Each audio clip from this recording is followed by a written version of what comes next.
Bonjour, belle gang. Aujourd'hui, on va parler de l'impulsivité. C'est quoi ça, être impulsif? L'impulsivité, c'est la tendance à agir sans réfléchir, souvent de manière rapide et spontanée, en réponse à une émotion ou à une situation immédiate. Elle se manifeste en prenant des décisions rapides, irréfléchies et sur le vif, et parfois sans tenir compte des répercussions à long terme.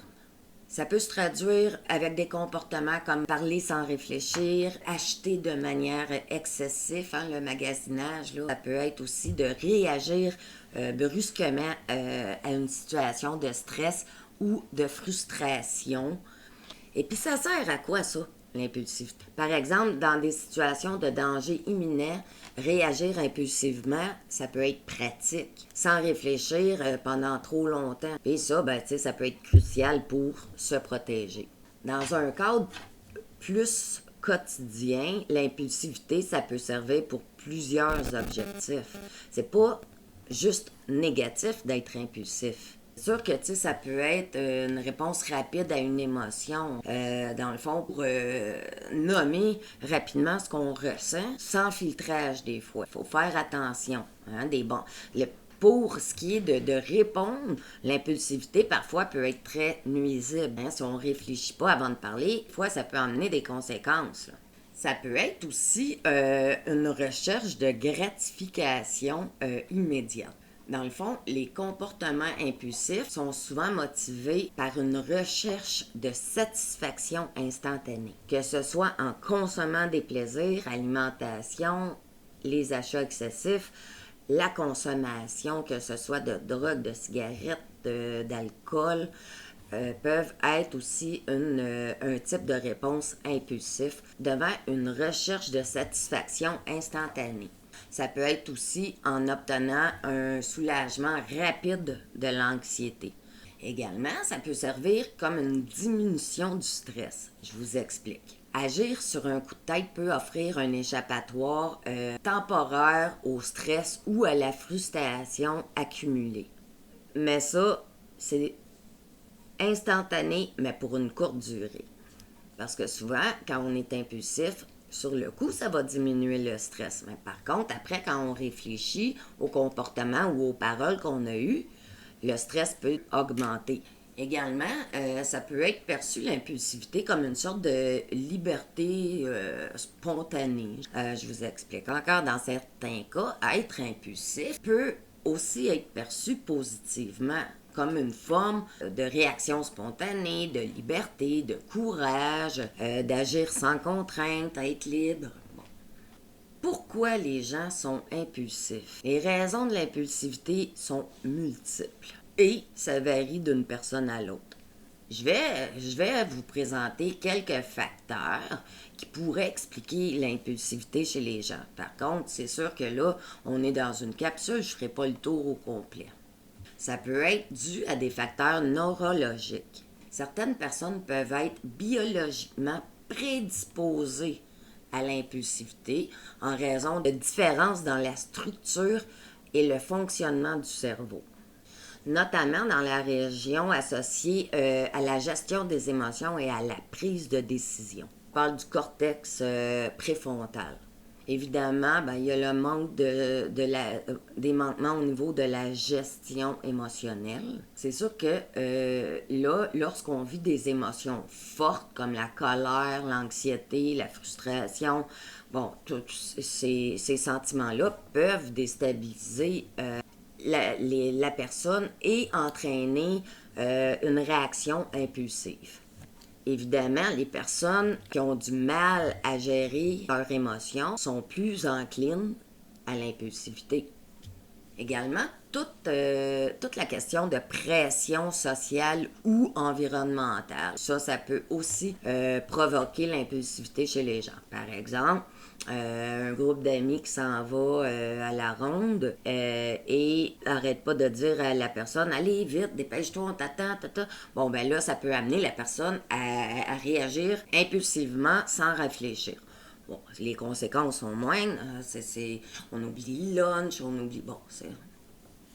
Évidemment, il y a tout ce qui est les habitudes apprises. C'est sûr que l'impulsivité peut être renforcée par toutes les habitudes acquises au sein de sa famille.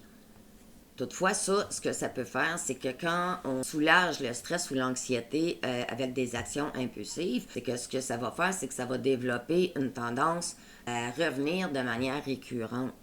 Également, il y a tous les troubles associés, là, les troubles de l'attention ou de l'impulsivité qui font en sorte que les gens vont être impulsifs. Ces troubles déficitaires de l'attention avec hyperactivité aussi sont souvent associés à des comportements impulsifs. Comment on calme l'impulsivité? C'est sûr que de prendre un temps de recul avant d'agir, ça c'est l'idéal, hein, de se permettre de ne pas répondre, de respirer, de réfléchir, c'est toujours bon. Également, il y a de pratiquer la pleine conscience, la méditation, de vivre au moment présent, dans la gratitude. Ça peut aussi amener à diminuer l'impulsivité chez les gens. Également, si on essaie de pratiquer l'analyse des conséquences à long terme potentiel, c'est sûr que là, si on regarde le choix qu'on a, puis on regarde que là, les conséquences sont moindres versus l'impulsivité, ça nous amène beaucoup de conséquences. Et le choix, il est plus facile à faire. Là. Il reste à venir défaire les mécanismes de défense qui ont été forgés en vous pour adopter une meilleure réponse face à la frustration, à la colère, au stress, à l'anxiété, peu importe.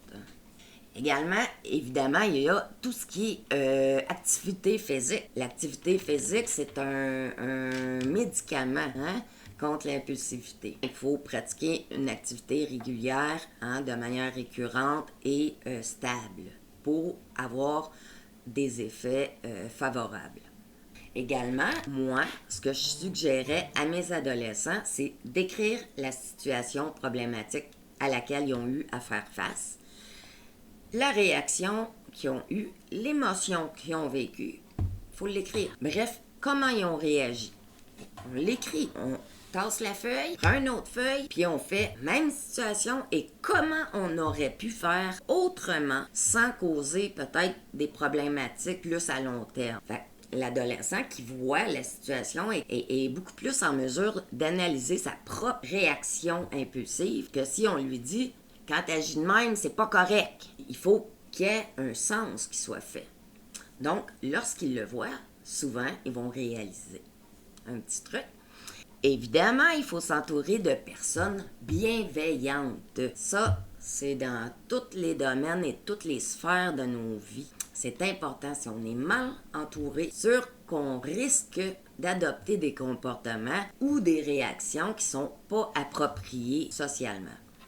En résumé, l'impulsivité, c'est une réaction humaine et naturelle, souvent liée à une gestion d'émotions qui est difficile ou qui a besoin de gratification immédiate. Toutefois, c'est possible de réguler ces émotions-là en utilisant des techniques de réflexion comme je viens de vous mentionner. Donc, meilleur moyen pour gérer l'impulsivité, utilise des techniques de réflexion, de gestion émotionnelle et de prise de recul. C'est super important, le pas de recul pour se donner la chance de réfléchir avant d'agir. Super important. Donc, j'espère que ça vous donne une meilleure idée de ce que c'est l'impulsivité. Ce qui est important à retenir, c'est que l'impulsivité, c'est pas juste négatif. Ça peut être, dans certains cas, positif. La majorité du temps, l'impulsivité est utilisée de manière négative, soit à des réactions, justement, de peur, d'anxiété, de colère, de situations qui sortent souvent de notre compréhension. On est vite, on réagit, on veut se faire entendre, on veut avoir raison, mais parfois, cette impulsivité-là, elle se trompe. Donc, c'est bien. Moi, ce que je gère, c'est vraiment d'écrire, comme je vous dis, la situation, la décortiquer, voir comment autrement vous auriez pu faire. Ça, pour moi, c'est le meilleur moyen. Donc, je vous invite à l'essayer. Si ça fonctionne, tant mieux. Si ça ne fonctionne pas, essayez une autre technique que je vous ai proposée. Vous allez finir par trouver la technique qui vous convient, mais il n'y a pas de solution magique. C'est le pas de recul, la réflexion, puis après ça, on part, puis on met ça en place tranquillement, un pas à la fois. La première fois, peut-être que vous allez être impulsif, mais que vous allez tranquillement reculer, tranquillement prendre un moment de réflexion. Un jour à la fois, on va y arriver. Donc, sur ce, je vous souhaite une excellente fin de journée.